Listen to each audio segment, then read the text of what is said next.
Sa mga nagpapagawa po ng plano, lalo na dito sa Dasmariñas, nire-required na po ang structural analysis. Yan po ang structural analysis para sa structural. Ito naman po ang design analysis para sa puting. Yan po. Sa mga hindi po alam kung ano po ang analysis, bukod po yan na pinipirmahan ng structural engineer sa plano. Kasi ito po ang design bago ka mag-proceed sa structural plan. Ito po muna ang mauuna kasi dito po lalabas ang safe calculation kung anong bakal o rebars ang gagamitin. Tapos ito naman po ang computation para sa analysis. Yan po. Yan, di ba? Input, yan po ang standard calculation ng para sa analysis.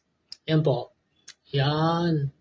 Kaya po siya may kamahalan, ang analysis, kasi hindi po siya basta-basta na dinidesign.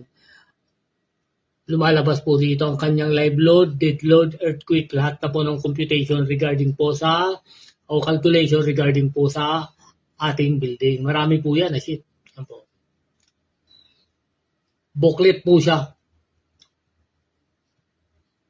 Yan po ang structural analysis. Yan po. Makikita niyo naman. Slab, beams, column footing, ayan na po lahat. Marami po siya. Isang booklet siya po ginano.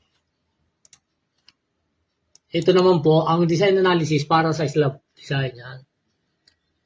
Ayan po ang computation niya.